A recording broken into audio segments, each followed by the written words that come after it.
Ey iman gətirənlər! Sizlərdən olmayanı özünüzə sirdaş tutmayın. Onlar sizə qarşı fəsad törətməkdən əl çəkməzlər. Sizin sıxıntıya düşməyinizi istəyərlər. Düşmənçilikləri onların ağızlarından çıxan sözlərdən bəllidir. Kökslərində gizlətdikləri düşmənçilik isə daha böyükdür. Əgər anlayırsınızsa, biz ayələri artıq sizə bəyan etdik. Bax, siz o kəslərsiniz ki, onlara məhəbbət bəsləyir, onlar isə sizi sevmirlər. Siz nazil olan kitabların hamısına inanırsınız. Onlar sizinlə rastlaşanda, biz iman gətirdik deyirlər. Təklikdə qalanda isə, sizə qarşı qəzəbdən barmaqlarının ucunu gəmirirlər. De ki, qəzəbinizdən ölün. Şübhəsiz ki, Allah kökslərdə olanları bilir. Sizə bir uğur nəsib olsa, bu onları kədərləndirər. Sizə bir fəlakət üz verdikdə isə, buna fərəhlənərlər. Əgər səbir etsəz və Allahdan qorxsanız, onların qurduğu hiylə sizi ziyana sala bilməz. Həqiqətən Allah onların nə etdiklərini əhatə edir. O zaman sən Uhuddakı döyüşdən ötürü möminləri mövqelərə yerləşdirmək üçün səhər tezdən ailəndən ayrılıb getdin.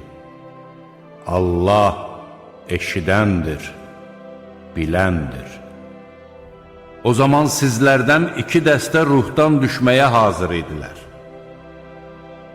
Allah isə onların yardımcısı oldu. Qoy möminlər Allaha təvəkkül etsinlər. Siz zəif olduğunuz halda Allah Bədirdə sizə yardım etdi. Elə isə Allahdan qorxun ki, bəlkə şükür edəsiniz. O vaxt sən möminlərə demişdin, Rəbbinizin göndərdiyi 3000 mələyin köməyinizə çatması sizə bəs etmirmi? Əlbəttə, siz səbr etsəniz, Allahdan qorxsanız və onlar bu saat sizin üstünüzə hücuma keçsələr, Rəbbiniz nişanlanmış 5000 mələklə sizə yardım edər. Allah bunu sizə ancaq bir müjdə və qəlbiniz bununla sakit olsun deyə etdi. Kömək ancaq qüdrətli və müdrik Allahdandır. Bu ona görə idi ki, Allah bununla kafirlərin bir bölüyünü qırğına versin və ya onları darmadağın etsin ki, məyyus halda geri dönsünlər. Bu işin sənə aidiyyəti yoxdur. Allah ya onların tövbəsini qəbul edər, ya da onlara əzab verər. Çünki onlar zalimdilər. Göylərdə və yerdə nə varsa Allahındır. O, istədiyini bağışlayar, istədiyinə də əzab verər. Allah bağışlayandır, rəhəmlidir. Ey iman gətirənlər! Dəfələrlə artırılmış olan sələmi yeməyin. Allahdan qorxun ki, bəlkə nicat tapasınız. Kafirlər üçün hazırlanmış oddan çəkinin. Allaha və Peyğəmbərə itayət edin ki, bəlkə sizə rəhm olunsun.